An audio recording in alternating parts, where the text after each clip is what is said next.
Bonjour et bienvenue dans ce deuxième épisode consacré à Kaspersky for Storage. Nous allons activer la solution via la stratégie Kaspersky Security pour Windows Server. Si vous n'avez pas de stratégie, bien sûr créez-en une, sinon éditez la stratégie déjà présente dans votre console d'administration. Pour rappel, vous pouvez également tout simplement copier-coller cette stratégie dans un sous-groupe. Dans la section protection des stockages réseau, vous trouverez trois options selon le type de matériel que vous avez. Dans notre cas, Dell EMC EasyLoan utilise le protocole ICAP. Nous allons donc cliquer sur Configuration.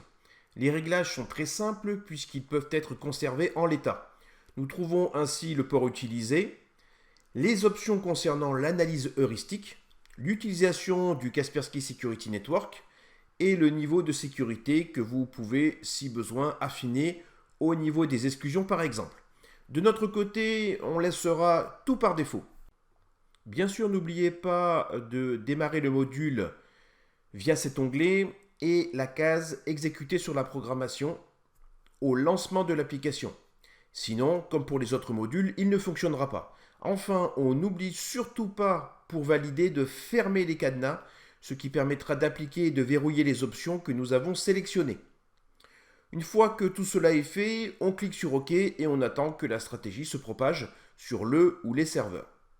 Allons maintenant faire un tour du côté de l'interface OneFS de la baie de stockage et allons plus particulièrement dans la section antivirus.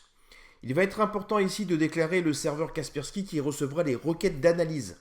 Pour cela, allez dans l'onglet ICAP Server. Comme vous pouvez le voir, j'ai déjà préparé le serveur pour des tests et nous allons donc éditer ses propriétés.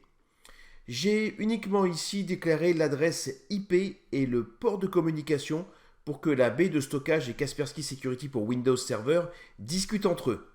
Il n'y a vraiment que ça à faire côté storage.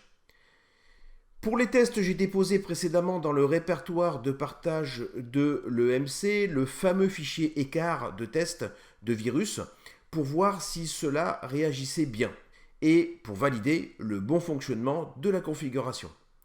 Dans l'onglet Détecter, on voit bien l'écriture dans le journal montrant que Kaspersky Security pour Windows Server et le matériel communiquent bien entre eux.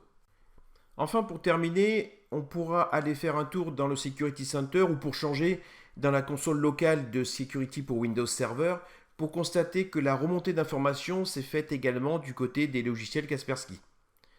Merci d'avoir suivi cette vidéo. Comme d'habitude, n'hésitez pas à liker, partager et à poser vos questions dans les commentaires. À bientôt.